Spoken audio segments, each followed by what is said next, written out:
السلام علیکم۔ آج ہم بات کرنا چاہ رہے ہیں، ایک بہت امپورٹنٹ ولاگ ہوا ہے۔ اس ولاگ کے اندر ٹاک شاک میں اس ولاگ کے اندر بتایا گیا ہے کہ مشکل حالات ہیں اپنا ان کے فیض حمید صاحب کے ساتھیوں کے اور ان کی سکھیوں کے مشکل حالات ہو گئے ہیں اور ان کو ادارے سے صاف کیا جا رہا ہے۔ مجھے یاد ہے ٹرمپ صاحب نے ایک بندہ وائس آف امریکہ کا اپنے جیسا، وائس آف امریکہ جو کہ نشریاتی ادارہ ہے امریکہ کا، اس کا سربراہ بنا دیا۔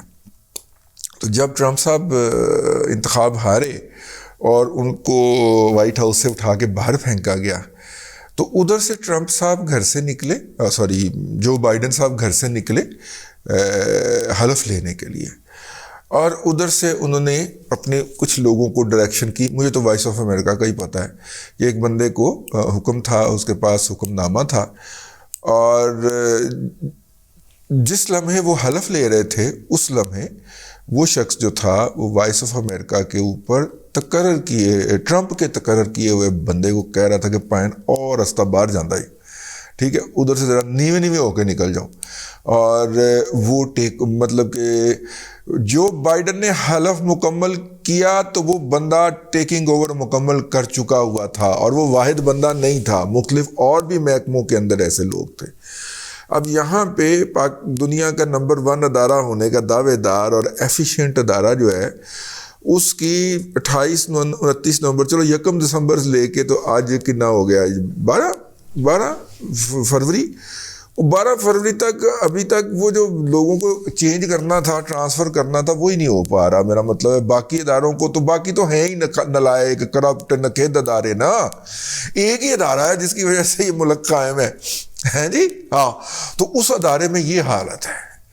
تو میرا مطلب ہے یہ مطلب اچھی کوئی خوشکن صورتحال تو نہیں کہی جاتی، نہیں میں پیتھیٹک نہیں کہہ رہا، لیکن خوشکن صورتحال تو نہیں کہی جاتی۔ ان کو تو پہلے دن ہی باہر ہونا چاہیے تھا، حافظ صاحب، ایسے آپس کی گل ہے۔ یہ تو جس دن آپ نے چھڑی وصول کی تھی، جس طرح چھڑی آپ نے بغل میں دبائی تھی، اس طرح ان کو اسی وقت ہی ڈائریکشن ہو جانی چاہیے تھی ان سب کو کہ چھڑیاں بغل دباؤ تو نکلو اتوں، جڑیاں چھڑیاں تسی تیز کیتیاں ہوئی سے۔ اچھا خیر، وہ ہو رہا ہے، لیکن ہمارا آج کا موضوع یہ نہیں ہے۔ آج کا موضوع یہ ہے کہ شہباز گل صاحب جو ہیں وہ گئے ہیں، وہ جو کمار صاحب ہیں، رجنیش کمار کے کیا نام ہے ان کا یار، منیش کمار، وہ جو ہر پارٹی کے اندر سے MNA ہو جاتے ہیں اقلیتوں کی سیٹوں کے اوپر، تو وہ صاحب ہیں کوئی میڈیسن کا کاروبار کرتے ہیں، ویسے منشیات کو بھی میڈیسن ہی کہتے ہیں، لیکن چلیں بہرحال میڈیسن کا کاروبار کرتے ہیں۔ تو وہ پہلے PMLQ سے تھے، پھر PMLN میں آ گئے، پھر پہلے پیپلز پارٹی سے تھے شاید، بہرحال ساری پارٹیاں گھوم چکے ہیں، پھر PTI میں چلے گئے، اب PTI سے واپس وہ پیپلز پارٹی میں جا چکے ہوئے ہیں۔ تو ان کو شہباز گل جب ان کا غرور، نخوت اور جو توتی تھا، ویسے کچھ لوگ توتی کہہ دیتے ہیں، توتی بولتا تھا، توتی ہوتا ہے، توتی جو بولتا تھا، اس وقت انہوں نے آن ایئر بیٹھ کے انہیں کہا تھا وہ ایک کنجر، وہ دلے۔ تو مجھے بعض لوگوں نے کہا یہ گالی دی، میں نے کہا نہیں یہ گالی نہیں دی، انہوں نے جو ہے آپ نے شاید وہ پڑھا نہیں ہے میر کا شعر، اس کے اندر کنجر کا لفظ استعمال ہوا ہے۔ یہ جو پکھی واس نہیں ہوتے، یہ خانہ بدوش ٹبری واس، پکھی واس نہیں، ہاں خانہ بدوش، ان کو بھی کسی زمانے کے اندر جو تھا وہ کنجر کہا جاتا تھا۔ اردو جو ہے وہ ایوالو ہوئی ہے تو اس کے اندر پھر وہ نیگیٹو ٹرم ہو گئی، تو انہوں نے اس ٹرم کے اندر کہا ہوگا۔ اور دلہ جو انہوں نے کہا ہے تو سعودی عرب کے اندر دلہ البرکہ ایک کمپنی ہے، تو اس ریفرنس سے انہوں نے دلہ کہا ہے، وہ کوئی بازار حسن والا دلہ نہیں کہا انہوں نے اس کو۔ تو بہرحال میں تو یہ پچھلے کم از کم جب سے انہوں نے کہا تھا تب سے یہ صفائیاں پیش کرتا آ رہا ہوں، تو اب انہوں نے جا کے تو ان سے باقاعدہ معذرت طلب کر لی ہے شہباز گل صاحب نے، اور ان کے گھر چلے گئے ہیں۔ تو انہوں نے کہا کہ جی ہماری سندھ کی روایت ہے کہ جو ہمارے گھر چل کے آ جائے ہم اس کو معاف کر دیتے ہیں، تو یہ اس کو میں معاف کرتا ہوں، اور میں وکیل کو کہا کہ اپنا کیس واپس لے۔ لیکن میرا خیال ہے آپ کو اتنا عظیم بننے کی ضرورت نہیں تھی، وہ ایک میرا مطلب ہے کہ غلیظ کیڑا ہے، اس نے کل کو، اور دیکھیں جیسے ہی وہ باہر نکلا ہے وہ پھر آپ کو لوٹا لوٹا پکارنا شروع ہو گیا ہے. تو میرا مطلب ہے کہ اس سے تھوڑا سا کان تو پکڑواتے نا یار، آپ نے خام خواہ اس کو معاف کر دیا. بہرحال یہ شہباز گل صاحب جو ہیں، یہ جب گزشتہ دنوں اداروں کے ہتھوں چڑھے، اب یہاں سے خبر شروع ہوتی ہے، تو ہمیں بتایا گیا کہ ان کے قبضے سے جو ڈائری برآمد ہوئی ہے اس میں کوئی 116 کے قریب آرمی آفیسران اور ان کی فیملیوں کے ڈیٹیل ملی ہے، عالمی افسران کی فیملیوں کی ڈیٹیل ملی ہے. اچھا، یہ انفارمیشن جو ہے یہ بہت پرانی انفارمیشن ہے، میں آپ کو عرض کرتا چلوں، میں آپ کو لے کے چلتا ہوں اس تک. اور وہ انفارمیشن لی گئی ہے، کوئی ڈی جی صاحب ہیں پیمرا کے ان سے، اور وہ ڈی جی صاحب جو ہیں وہ موجودہ جو طارق فتح ملک صاحب کے بلو آئیڈ تھے، فیورٹ تھے، لیکن جیسے ہی طارق فتح ملک صاحب بھی تو کئیاں آدمی نا، چلاک آدمی ہیں، وہ جس طرح مینوورنگ کر کے اور جس طرح سازشی تھیوریوں کے ذریعے انہوں نے چیئرمین پیمرا جو ہے وہ پنڈی کو یقین دلایا کہ جی آپ کی میں خدمت نہیں کر سکتا. یہاں پہ پھر انٹری ہو جاتی ہے ہمارے ایک لسنر اور فالوور فین کہہ لیں، نادر چودھری صاحب کی، کینیڈا سے. نادر چودھری صاحب جو ہیں یہ ڈیٹا کے اوپر جو ہے وہ اس کے اندر ہی ان کی ڈگری ہے آئی ٹی کی، اور یہ ڈیٹا وغیرہ ان کا فیوریٹ موضوع ہے. وہ پہلے ہی اس بات کے اوپر کم از کم پچھلے چار سال سے وہ شور مچا رہے ہیں. ابھی پی ٹی آئی نہیں بھی آئی تھی اقتدار کے اندر تو وہ تب بھی یہی کہتے تھے کہ یہ ڈیٹے کے ساتھ مینوور کرتے ہیں، لاگرتھم اور سٹیٹ جو ہے یہ انہوں نے بڑے ماہرین رکھے ہوئے ہیں، یہ دیکھ کے اس چیز کی سوشل میڈیا کے اوپر مینوورنگ کرتے ہیں. پھر ان کے دور کے اندر 2-3 بڑے کرائسس آئے، جس کے اندر ایک کرائسس تو ایکسپوز بھی ہو گیا، جس میں ایف بی آر کا پورا ڈیٹا جو تھا وہ چوری ہو گیا، اور ایف بی آر نے اس کا اعتراف بھی کر لیا. نادر چودھری صاحب بضد رہے کہ انہوں نے نادرا کا ڈیٹا بھی ہمارا کمپرومائزڈ ہے، اور عمران احمد خان نیازی اس کے اندر پوری طرح ملوث ہے. اچھا، میں بھائی نادر چودھری صاحب کی اس بات سے ایگری نہیں کرتا. میرا مطلب ہے کہ آپ صرف آبویس کے اوپر جو ہے وہ الزام نہیں لگا سکتے. جرنلزم میں آپ کو کوئی نہ کوئی ثبوت دینا پڑتا ہے.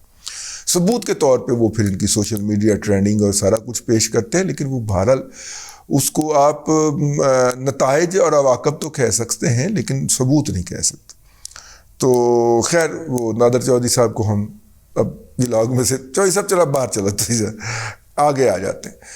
یہ جو صاحب ہیں جن کے اس سے 116 ملا ہے، ڈیٹا ملا ہے، 116 افراد کا ڈیٹا ملا ہے. اب یوں یہاں کر لیتے ہیں، فیملیز کا ڈیٹا کر لیں تو پھر تو اپنی میری جو انفارمیشن وہ اس کے ساتھ کوئنسائڈ کر جاتی ہیں، لیکن اگر ہم 116 افراد کا کر لیں تو وہ کر جاتی ہیں کولائڈ. ٹھیک ہے، ایسے نہیں ہوتا، پھر ایسے ہو جاتا. کیسے؟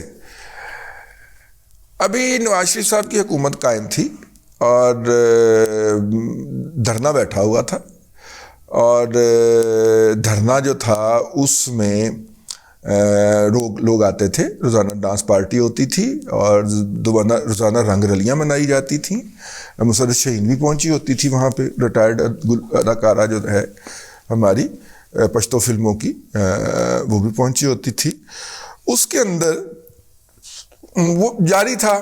لاہور میں ایک صاحب اٹھائے گئے، سی ٹی ڈی نے اٹھائے، ہمارے وہ کہیں سے دور پار کے کوئی ہم تک اپروچ کیا گیا. ہم ایک اخبار کے اندر ایڈیٹر ہوتے تھے، تو ہم ملنے گئے رانا ثناء اللہ صاحب سے. رانا ثناء اللہ صاحب نے کوئی جرنلسٹوں کو وہ نارملی بلاتے رہتے تھے اس زمانے کے اندر، ہمارا وہاں پہ داخلہ نہیں تھا. تو جب ہم نے انہیں کہا تو انہوں نے کہا سارے جرنلسٹ آ رہے ہیں، آپ بھی آ جائیے گا. وہاں پہ 90 شاعرہ قائد اعظم کے اوپر میٹنگ ہوئی. اس میٹنگ کے اندر جب ہم نے اپنا مدعا شدہ بیان کر لیا تو آف دی ریکارڈ اب وہ پریس کانفرنس نما جو ایونٹ تھا، اس کے بعد پھر رانا صاحب جو تھے وہ جرنلسٹوں کے ساتھ جو تھے وہ چائے کی ٹیبل پہ کھڑے ہو گئے.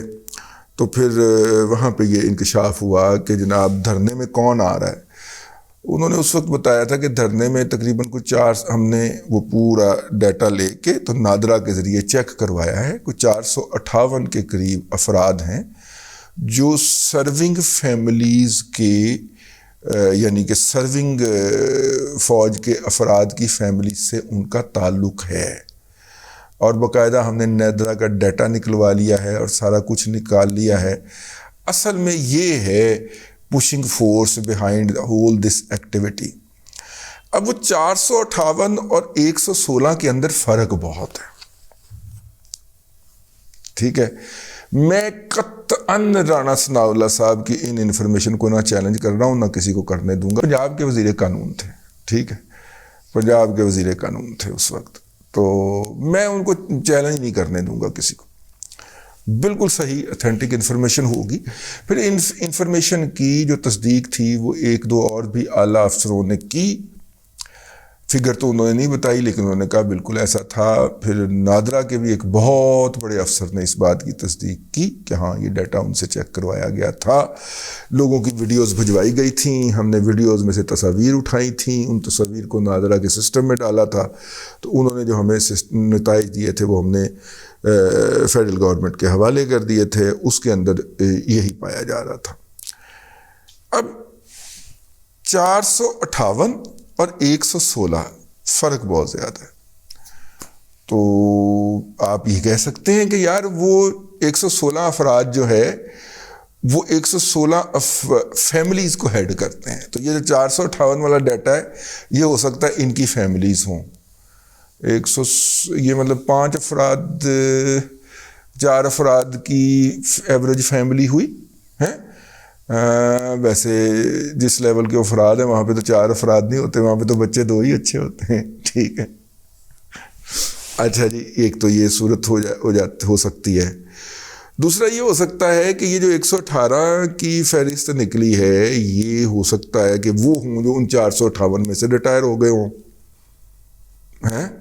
تو ان کا ڈیٹا انہوں نے نکلوایا ہو کہ یہ ذات بھائی یشوا باجوہ جو عاصم سلیم باجوہ صاحب کا صاحبزادہ اور تقریباً 100 کے قریب کمپنیوں کا مالک ہے, اس سے آپ پوچھ نہیں سکتے کہ تیرا باپ ایک یتیم شخص کے طور پہ پلا بڑا اور فوج میں کمیشن لیا ہے, تیرا دادا تو قتل ہو گیا تھا نا, تو تیرے پاس یہ امریکہ کے اندر 100 کمپنیوں کے لیے پیسے کہاں سے آ گئے. یار کوئی پوچھ نہیں سکتا اس سے. ٹھیک ہے, پوچھے گا تو پھر وہ دیکھ لو اس گھر میں گھس کے مارا تھا اسد علی طور کو.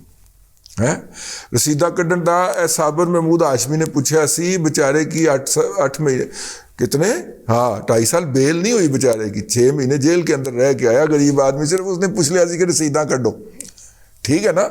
تو وہ یشوا باجوہ بھائی بہت بڑی شخصیت ہے, یہ کوئی دیوتا ہیں, کوئی اوتار ہیں.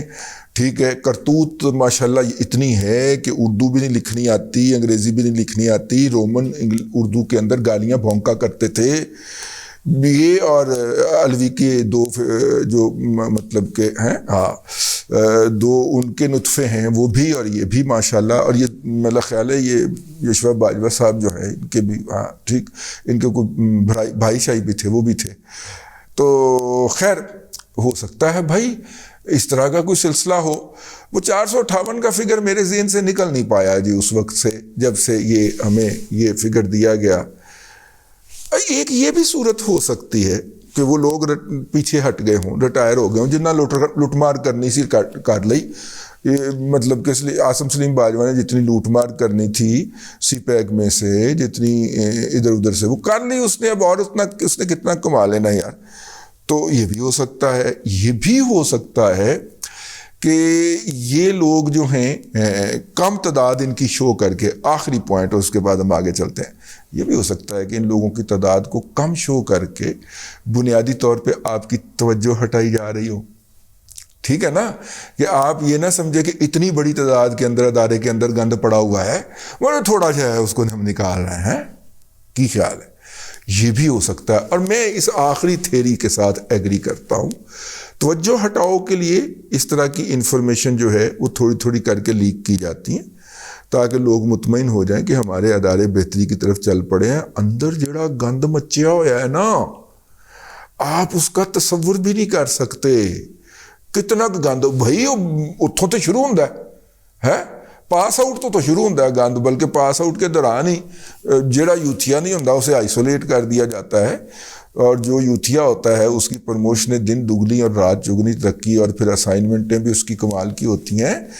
تو میرا مطلب ہے جڑے جوں جمے بودیاں لمبے ٹھیک ہے، پنجابی کا محاورہ جو ہے جوں جمے بودیاں لمبے، کہ جو شروع میں ہی اس طرح کر کے نفرت سے، جہالت سے سٹف کر دیا جائے، ان کو پوری طرح تن کے بھر دی جائے ان کے اندر جہالت، وہ قبر کی کندھوں تک ان میں سے نہیں نکل سکتی.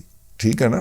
سیاستدانوں سے نفرت، خود کو خام خواہ تفاخر بیان کرنے کی، پھر آؤ. اور کوئی بھی عملی زندگی کے اندر کوئی ایک آنے کیا کام کرنا پڑ جائے تو کرتوت بے نقاب ہو کے پئی ہوتی ہے. ٹھیک ہے نا.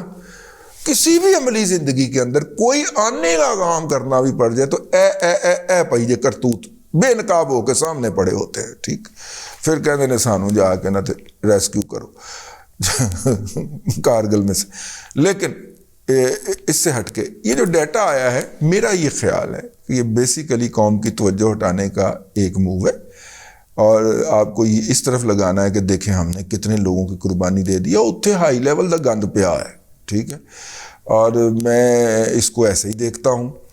دیکھتے ہیں آپ کیسے دیکھتے ہیں، لیکن بہرحال یہ گند جو ہے یہ ابل کے سامنے آنا شروع ہو گیا ہے. جو پروجیکٹ عمران احمد خان نیازی، یعنی کہ پروجیکٹ عمران خان کو لانچ کرتے ہوئے اس معاشرے میں تو جتنا گند کیا گیا، جتنا غلاظت پھیلائی گئی، ذہنی بانجھ پن جتنا تقسیم کیا گیا، ادارے کے اندر جو تباہی پھیلا دی گئی نا، جس کی بنیاد کے اوپر اب اپنے سروائیول کے لالے پڑے ہوئے ہیں. ٹھیک ہے. تو بہرحال پھر عمر چیمہ صاحب کی، عمر چیمہ نیوز والے ساڑھے نلائق جڑے نے نا، یہ عمر چیمہ سیاستدان دکھا دیتے ہیں، عمر چیمہ نیوز والے جو ہیں، دی نیوز انٹرنیشنل والے بڑے کمپیٹنٹ صحافی ہیں، قربانی دے رکھی ہے انہوں نے، اور مار بھی پڑی ہے ان کو، ان کا سر مونڈا گیا، ان کی بھویں مونڈی گئی. جس طرح رانا ثناء اللہ کے ساتھ اس زمانے میں کسی ایسے بندے کی ڈیوٹی ہوگی نا ٹارچر کے اوپر جو اس کے اوپر پسند کرتا ہوگا، رانا ثناء اللہ کا بھی سر مونڈا گیا، بھویں مونڈی گئی، اپنے عمر چیمہ صاحب کا بھی سر مونڈا گیا، بھویں مونڈی گئی، تو پیٹرن نظر آتا ہے نا بندے کا. تو انہوں نے یہ انکشاف کیا ہے کہ اتنے لوگ جو ہیں وہ آگے پیچھے ہونے لگے ہیں کہ میں ان کا صحیح جو ہے وہ تعداد بتاتے ہوئے ہال آتا ہے مجھے. ٹھیک ہے. یہ صحیح تعداد بتاتے ہوئے ہال پڑے گا تو میرا خیال ہے بات بنے گی. امریکہ اس کی سب سے بڑی مثال ہے. ایک بہت بڑی تعداد کے اندر جب وہاں پہ اگر ایک پارٹی سے حکومت دوسری پارٹی کو چلی جائے تو بہت بڑی تعداد کے اندر افسر، ہزاروں تعداد کے اندر مختلف اسائنمنٹوں پہ آتے ہیں، اور جو لوگ وہاں پہ بیٹھے ہوتے ہیں وہ چھوڑ کے چلے جاتے ہیں، اور یہ پروسیس 1 سے 2 دن کے اندر مکمل ہو جاتا ہے. میرا خیال ہے ہمارے پریمیئر ادارے کو بھی دنیا سے سیکھنے کی ضرورت ہے. اب تک کے لیے اتنا ہی. اگلے بلاگ کے اندر پھر حاضری ہوگی. اللہ تبارک و تعالیٰ آپ کو آسانیاں عطا کرے اور آسانیاں خلق خدا میں تقسیم کرنے کی توفیق عطا کرے.